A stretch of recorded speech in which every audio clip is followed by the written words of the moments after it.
On est clairement sur l'un des plus grands chapitres de l'histoire de One Punch Man. La révélation qu'on a eue actuellement, c'est incroyable. Dans le nouveau chapitre du webcomic, on découvre donc enfin les origines de Dr. Kusuno, ou plutôt du cyborg fou. Parce que oui, on découvre que le véritable vilain n'est pas Metal Knight, puisque Genos pensait que c'était lui qui faisait le bordel et tout un peu partout dans les différentes villes. Non, le véritable vilain, c'est Dr. Kusuno. Et oui, il n'était pas mort, en vérité, il a survécu à ce qui lui est arrivé, puisque en fait, ce qui lui est arrivé, c'est un truc qu'il avait orchestré. Néanmoins, les robots qu'il a créés sont juste des robots qu'il a pris à Metal Knight. Et ils ont un code beaucoup trop costaud, ce qui fait qu'ils peuvent pas aller tuer directement Metal Knight. Donc ce qu'a fait le Dr. Kusuno avec ses inventions, c'est qu'il a fait en sorte de manipuler Genos pour qu'au final il se retourne vers Metal Knight et qu'il aille le tuer. Il a fait tellement de modifications lui que, en vérité, il peut même le contrôler à distance. Le Cavalier d'ailleurs était un robot qui était à l'origine contrôlé par Metal Knight, mais il a été détourné donc par le Dr. Kusuno, faisant de lui une arme totalement incontrôlable. Et donc c'est potentiellement lui le cyborg fou, sauf si peut-être Genos est le véritable cyborg fou. On sait que la mémoire de Genos a été altérée,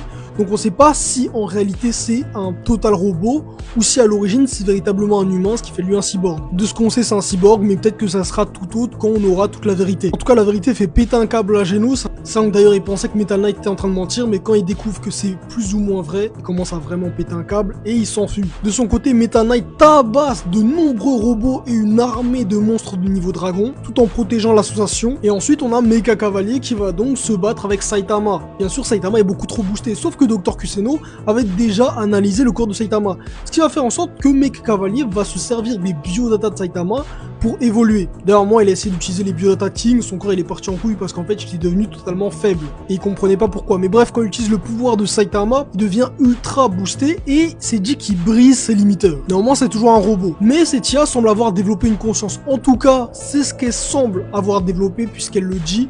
Elle se sent elle-même. Néanmoins, elle continue à attaquer Saitama et Saitama ne va recevoir aucun dégât parce que même si on a copié ses biodata, au final, le robot n'est pas du tout égal à Saitama et Saitama va le one-shot. D'ailleurs, il y a un truc très intéressant dans le chapitre. Lorsque Mecha Cavalier copie les biodata de Saitama et utilise sa force maximale qu'il a copié de Saitama, il utilise un punch qui s'appelle donc le Génocide Punch en utilisant le full max, le mode full max. Donc c'est au-dessus du serious mode. Donc peut-être que Saitama a un mode lui-même au-dessus du mode sérieux. Et donc le Génocide Punch est une attaque secrète de Saitama que Mecha Cavalier nous a révélé en utilisant ces données. Bref, le chapitre se termine, mais là c'est une révélation de fou et j'ai hâte de voir ce qui va se passer. En tout cas, les gens lisez le webcomic parce que même c'est mal dessiné, il se passe pas mal de dingueries.